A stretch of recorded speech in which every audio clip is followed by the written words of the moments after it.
नमस्कार, मैं हूं सुशील भट्ट और आप देख रहे हैं समाचार सच। आज़ाद भारत की कहानी में पिछली बार हमने आपको बताया था कि 1977 के बाद से पंजाब में किस तरीके से हालत बिगड़े थे, पंजाब में किस तरीके से आतंकवाद पनप रहा था, जिसकी परिणति ये हुई कि सरकार को ऑपरेशन ब्लू स्टार करना पड़ा। बहुत विध्वंसक ऑपरेशन था और उसके बाद इंदिरा गांधी की हत्या हुई और दिल्ली समेत देश के अन्य राज्यों में दंगे हुए।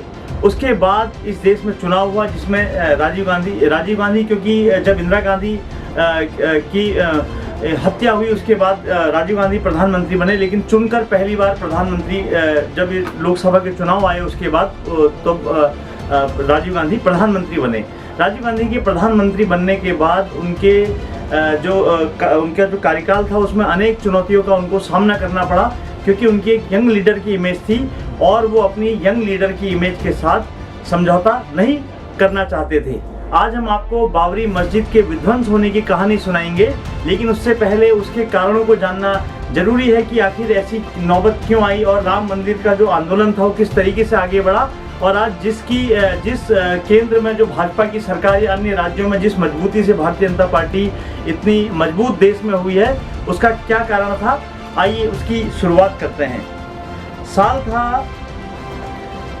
1978, 6 नवंबर 1978 की बात है। मध्य प्रदेश इंदौर में एक मोहम्मद अहमद खान एक बहुत फेमस वकील हुआ करते थे। उन्होंने अपनी साहबानो जो उनकी पत्नी थी, 60 साल की पत्नी थी, उसको तलाक दे दिया, क्योंकि वो मुस्लिम समुदाय से थे। वहाँ 3 बार तलाक कहकर तलाक हो जाता है और जब उन्होंने तलाक दिया तो उनकी पत्नी साहबानो कोर्ट में इसको मेंटेनेंस के केस को कोर्ट में ले गई, जहाँ लोअर कोर्ट से लेकर अपर कोर्ट तक सारा जो फैसला आया वो साहबानो के पक्ष में आया। साहबानो के पक्ष में जब फैसला आया तो उसके खिलाफ जो उनके हस्बैंड थे, जो जाने माने वकील थे मोहम्मद अहमद खान, वो सुप्रीम कोर्ट चले गए और सुप्रीम कोर्ट में 5 जजों की जब बेंच बैठी तो 23 अप्रैल 1985 को सुप्रीम कोर्ट ने एक ऐतिहासिक फैसला सुनाया जो साहबानो के पक्ष में था। यानी कि सुप्रीम कोर्ट ने फैसला दिया कि साहबानो को 500 रुपये महीना गुजारा भत्ता दिया जाए, क्योंकि जो मुस्लिम कम्युनिटी के लोग हैं उनका शरीयत के हिसाब से सब चलता है। तो इससे मुस्लिम समुदाय के जो लोग थे, जो कट्टरपंथी लोग थे, वो भड़क गए और उन्होंने सुप्रीम कोर्ट के आदेश को मानने से मना कर दिया और इस देश का माहौल बदलने लगा। और कुछ लोगों ने इससे जो मुस्लिम कम्युनिटी के लोग हैं उन्होंने इसे शरीयत पर हमला कहा और उन्होंने कहा कि हमारे लिए अलग कानून है, हमें उनका कानून शरीयत के हिसाब से चलता है, क्योंकि जो मुस्लिम पक्ष के लोग होते हैं उनके वहाँ तलाक का ये प्रावधान है कि तलाक होने के बाद जो महर की रकम होती है उसको अदा कर दिया जाता है, फिर इद्दत की मुद्दत तक यानी कि 3 महीने 10 दिन तक उसको गुजारा भत्ता दिया जाता है। उसके बाद पति पत्नी का रिश्ता खत्म हो जाता है और उसके बाद गुजारा भत्ता का कोई प्रावधान नहीं है।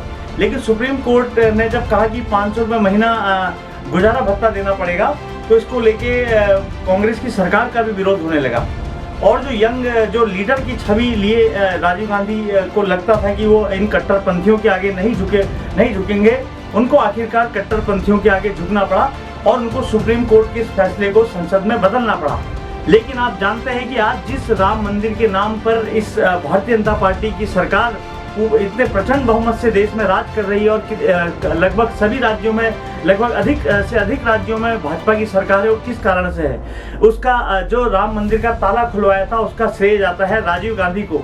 और राजीव गांधी ने राम मंदिर का ताला इसलिए खुलवाया था क्योंकि उनके ऊपर मुस्लिम तुष्टीकरण के आरोप लग रहे थे, क्योंकि जब कट्टरपंथियों के आगे वो झुके और उन्होंने जब सुप्रीम कोर्ट के फैसले को बदला तो एक बिल लाना चाहते थे जो मुस्लिम महिलाओं के लिए बिल था। उसमें यह था कि इद्दत की मुद्दत यानी कि सिर्फ 3 महीने तक ही गुजारा भत्ता मिलेगा, उसके बाद गुजारा भत्ते के लिए जो मुस्लिम महिलाएं थे उनको सुप्रीम कोर्ट जाने का भी अधिकार नहीं था। मोहम्मद आरिफ खान उनके एक गृह राज्य मंत्री हुआ करते थे। उन्होंने एक ऐतिहासिक भाषण भी देश की संसद में दिया था कि किस प्रकार से महिला सशक्तिकरण की दिशा में एक कदम है जो सुप्रीम कोर्ट ने जो फैसला दिया था। और अभी आपने देखा कि नरेंद्र मोदी ने 3 तलाक पर किस तरीके से एक बहुत अच्छा निर्णय लिया कि जो महिलाओं के अधिकार उसमें बढ़ गए। और आजकल जो हमारा जो हिंदू कोड बिल की तरह इस देश में एक यूनिफॉर्म सिविल कोड लाने की बात की जा रही है। तो निश्चित रूप से जो मुस्लिम जो लोग हैं उनका क्योंकि सब कुछ शरीयत के हिसाब से चलता है, तो जब उन्होंने दबाव डालना शुरू किया राजीव गांधी पर, तो राजीव गांधी उनके दबाव पर झुक गए। और फैजाबाद में 30 जनवरी 1886 को रामलला जो बाबरी मस्जिद के 3 जो गुम्बद थे, जो मुख्य गुम्बद था यानी बीच वाला गुम्बद था, उसमें जो उनकी मूर्तियां रखी हुई थी वहाँ ताला लगा हुआ था। 30 जनवरी 1986 को ताला खुल गया। और ये ताला कैसे खुला? क्योंकि 2 दिन पहले एक कोई पांडे जी थे, उन्होंने एक अपील लगाई थी कि उन्होंने की पूजा वूजा के लिए वहाँ वो खोल दिया जाए, ताला खोल दिया जाए। और 2 दिन के ही अंदर कोर्ट ने फैसला लिया और मात्र 40 मिनट के अंदर जो वहाँ का स्थानीय प्रशासन था उसने फैसले को लागू कर दिया। और शाम होते होते वहाँ पूजा भी होने लगी। और तो और जो दूरदर्शन की दिल्ली से एक टीम बुलाई गई और उसका लाइव ब्रॉडकास्ट, लाइव टेलीकास्ट किया गया। और शाहबानो जो केस था, आज की जो सियासत, जो देश की सियासत बदली, उसमें शाहबानो केस की बहुत बड़ी भूमिका रही। और शाहबानो केस के कारण ही आज जो हम राम मंदिर की जो राजनीति को हम देखते हैं, वो निश्चित रूप से शाहबानो का जो केस था वो एक टर्निंग पॉइंट देश की सियासत में साबित हुआ। दिसंबर 1992 यानी कि जब बाबरी मस्जिद को विध्वंस किया गया, उस समय वहाँ नारे लग रहे थे, गांधी बोलो जय श्री राम, जिन्ना बोलो जय श्री राम, मुल्ला बोलो जय श्री राम। गांधी तो हमेशा राम का नाम लेते थे, लेकिन उस वक्त इतना उन्माद फैला हुआ था कि बाबरी मस्जिद की 3 जो गुम्बद थे उनको ढहा दिया गया। उस पर हम आएंगे, लेकिन इससे पहले बाबरी मस्जिद के इतिहास को जानना बहुत जरूरी है। बात करते हैं 1528 की। सन 1528 ईस्वी में जो बाबर था उसका एक सेनापति था, उसका नाम था मीर बाकी खां। तो उसने वहाँ पर एक मस्जिद की शुरुआत की, उसका निर्माण की शुरुआत की, जिसको बाबरी मस्जिद कहा गया। और जब बाबरी मस्जिद वहाँ, क्योंकि हिंदू पक्ष जो थे उनका ये कहना था कि बाबरी मस्जिद से पहले वहाँ राम मंदिर था, क्योंकि ये सत्यता भी है और जो पुरातत्व विभाग है उसके सर्वे के आधार पर भी वहाँ पर कई साक्ष्य मिले हैं। और एक हिंदू धर्म की आस्था है कि वहाँ पर राम मंदिर था, तो उसको तोड़कर बाबर ने वहाँ पर मस्जिद बनाई।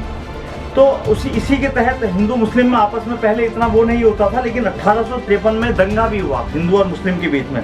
लेकिन इसी बीच सन 1885 में फरवरी महीने में महंत रघुवर दास थे, उन्होंने फैजाबाद की जिला अदालत में एक याचिका दायर की कि उन्हें मंदिर बनाने की इजाज़त दी जाए, मतलब मस्जिद के ही बगल में मंदिर बनाने की इजाज़त दी जाए। तो कोर्ट ने कहा कि लगभग इतनी ऐतिहासिक बिल्डिंग है, क्योंकि 300 साल पुरानी, उस समय के हिसाब से 300 साल पुरानी बिल्डिंग है, तो इसमें हम मंदिर बनाने की इजाज़त नहीं दे सकते। तो इस प्रकार से ये बात आई गई हो गई। इसके बाद देश नया नया आज़ाद हुआ था सन 1947 में। उसके बाद 21 से 22 दिसंबर की दरमियानी रात की बात है, साल था सन 1949। वहाँ पर अचानक एक मूर्ति के प्रकट होने की बात की गई, यानी कि एक प्रकाश पुंज के प्रकट होने की बात की गई और कई लोगों ने इसको देखने की बात कही। और उसके बाद अयोध्या में बड़ी गहमा गहमी बढ़ गई। लोगों को लगा कि साक्षात प्रभु श्री राम जहाँ पे उनकी जन्मस्थली थी, यानी कि जो 3 गुम्बद थे उसमें जो बीच वाला जो मुख्य गुम्बद था वहाँ पर ये प्रकाश पुंज देखा गया और वहाँ पर मूर्ति प्रकट होने की बात की गई। तो उसके बाद वहाँ जब गहमा गहमी बढ़ी तो उसके ठीक अगले दिन यानी कि 23 दिसंबर को एक एफआईआर दर्ज हुई, जिसका नंबर था 167/49। और जिस प्लॉट में जो मस्जिद थी, जो बाबरी मस्जिद थी, उस प्लॉट का नंबर था 583, जिस प्लॉट पर मालिकाना हक के लिए हिंदू और मुसलमानों के बीच में आगे जो कानूनी कार्यवाही थी या आगे जो न्यायिक लड़ाई थी वो आगे चलती रही। मंदिर निर्माण, इसके बाद मंदिर निर्माण आंदोलन तेज हो गया। जैसे ही जब राम मंदिर का ताला राजीव गांधी ने खुलाया, क्योंकि राजीव गांधी की सरकार थी और राजीव गांधी के जब ऊपर मुस्लिम तुष्टीकरण के आरोप लगने लगे तो उन्होंने राम मंदिर का ताला खुलवाने का निर्णय लिया। तो राम मंदिर का ताला खुलते ही मंदिर निर्माण आंदोलन की सुगबुगाहट तेज हो गई और शिलान्यास, और सन 1989 आते आते उसके शिलान्यास की घोषणा कुछ हिंदू संगठनों जैसे विश्व हिंदू परिषद सरीके जो संगठन थे, उन्होंने जो वहाँ राम मंदिर के शिलान्यास का ऐलान कर दिया, मतलब बाबरी मस्जिद के ही आसपास सन 1989 में। तो वहाँ उस समय का दौर ऐसा था कि शिला पूजन करके लोग कई लोग ईंट में राम का नाम लिखा के जाते थे या लिख कर ले जाते थे, या कई लोग कई तरीके से जो पत्थरों में राम का नाम लिख कर ले जाते थे। तो इस तरीके से शिला पूजन होने लगे पूरे देश में। लेकिन उससे देश में धार्मिक दंगे भड़क गए और सबसे ज़्यादा दंगे जो भड़के वो बिहार के समस्तीपुर में भड़के। और उसके बाद जो देश के गृह मंत्री तत्कालीन गृह मंत्री बूटा सिंह थे, और हमारे उत्तराखंड के मुख्यमंत्री पंडित नरेंद्र तिवारी थे। उन्होंने मिलकर इस जो शिलान्यास के कार्यक्रम था, यानी कि वहां पर राम मंदिर के शिलान्यास के कार्यक्रम किया और 25 कार्यक्रम किया। और इस चीज़ को क्योंकि जो भारतीय जनता पार्टी थी उससे जो उसका जो मूल संगठन है आरएसएस, वो राम मंदिर के मुद्दे को अपने हाथ से नहीं जाने देना चाहता था। तो उसकी भी कहानी मैं आपको सुनाऊंगा, क्योंकि जब 1989 की बात थी तो 3 नवंबर 1989 को, क्योंकि जो राजीव गांधी थे, राजीव गांधी पे उस वक्त उनके ही जो वित्त मंत्री थे, उनके जो रक्षा मंत्री थे यानी कि वीपी सिंह, उन्होंने एक घोटाले का आरोप लगाया था, बोफोर्स तोप घोटाला। मतलब सेना में जो तोप का इस्तेमाल किया जाता है उसके घोटाले का आरोप राजीव गांधी पर लगा और राजीव गांधी को फिर सॉफ्ट हिंदुत्व की राह पकड़नी पड़ी। 3 नवंबर 1989 को फैजाबाद में राजीव गांधी ने एक ऐतिहासिक भाषण दिया जिसमें उन्होंने राम राज्य की बात कही और उन्होंने ये भी कहा कि मुझे हिंदू होने पर गर्व है। और आप क्या जानते हैं कि उससे पहले उनका जो एक कार्यक्रम था, उनकी रैली थी, ये होनी थी राजस्थान में, जहां उन्होंने पंचायती राज के मुद्दे पर बात करनी थी। लेकिन अचानक से उनके भाषण में परिवर्तन किया गया और पंचायती राज की जगह राम राज्य की बात कही गई। लेकिन राजीव गांधी चुनाव हार गए, वीपी सिंह की सरकार बनी। जब वीपी सिंह की सरकार बनी तो उनको लेफ्ट और राइट दोनों का समर्थन था बाहर से, यानी कि भारतीय जनता पार्टी और कम्युनिस्ट पार्टी का। तो भारतीय जनता पार्टी का जो समर्थन था तो वीपी सिंह के पे कुछ दबाव पड़ने लगा, क्योंकि कई दलों को मिलाकर एक सरकार बनी थी। जब वीपी सिंह पर दबाव पड़ने लगा तो उनको लगा अभी सरकार चलाना उनके लिए मुश्किल होता जा रहा था। तो उन्होंने पिछड़ों का मसीहा बनने के लिए उन्होंने उस वक्त जो मंडल कमीशन की सिफारिशों को लागू कर दिया था, जिससे पूरे देश का माहौल बदल गया था। और जो हिंदूवादी संगठन यानी कि जो भारतीय जनता पार्टी थी, उसको लगा कहीं सवर्ण जो वोट बैंक से नाराज ना हो जाए, तो उन्होंने मंडल के बदले में कमंडल की राजनीति शुरू की। और 25 सितंबर सन 1990 को लाल कृष्ण आडवाणी ने लगभग 10,000 किलोमीटर की रथ यात्रा निकली, जो सोमनाथ से अयोध्या के लिए निकाली गई। लेकिन बीच में ही उनका रथ, जो लालू प्रसाद यादव बिहार के उस वक्त मुख्यमंत्री थे, उन्होंने समस्तीपुर में लाल कृष्ण आडवाणी का रथ रोक दिया और उनको गिरफ्तार कर लिया।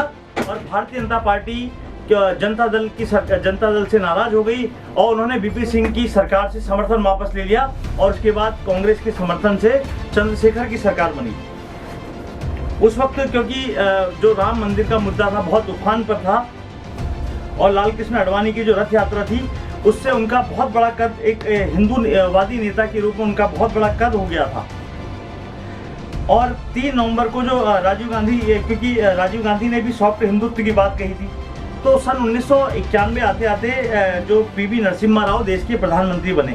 तो उनको जो राम जन्मभूमि का जो मुद्दा था या जो बाबरी मस्जिद का जो भी मतलब आपस में जो इनका वो चल रहा था, उनको विरासत में मिला था। और जून 1991 को कल्याण सिंह उत्तर प्रदेश के मुख्यमंत्री बने, जहां उन्होंने मुख्यमंत्री बनने के बाद राम जन्मभूमि न्यास को लीज 1 रुपए की लीज पर 2.77 मतलब यानी कि 2.77 एकड़ जमीन देने की बात कही। जबकि उन्होंने इस जमीन को पहले जो 2.77 एकड़ जमीन थी इसको अधिग्रहण करने की बात कही। तो 9 जुलाई 1992 को वहां पर कार सेवा की बात कही गई और वहां पर कार सेवा भी हुई, जिससे छुटपुट दंगे हुए। और उसके बाद क्योंकि जो सरकार थी पीवी नरसिम्हा राव की, तो उन्होंने बाबरी मस्जिद जो एक्शन कमेटी थी और जो विश्व हिंदू परिषद था, दोनों की बैठक, संयुक्त बैठक की, ताकि बाबरी मस्जिद के मुद्दे को सुलझाया जा सके। उनके बीच में कई बार मीटिंग हुई, कई तरीके के तर्क दिए गए जो विश्व हिंदू परिषद द्वारा थे राम मंदिर के पक्ष में। लेकिन बाबरी मस्जिद एक्शन कमेटी द्वारा ये कहा गया कि जब तुलसीदास ने रामचरितमानस लिखी, तो जब बाबर था तो उसके 50 साल के आसपास की ये बात थी। तो तुलसीदास ने क्योंकि तुलसीदास ने जब रामचरितमानस लिखी थी तो उन्होंने इस मस्जिद का जिक्र क्यों नहीं किया।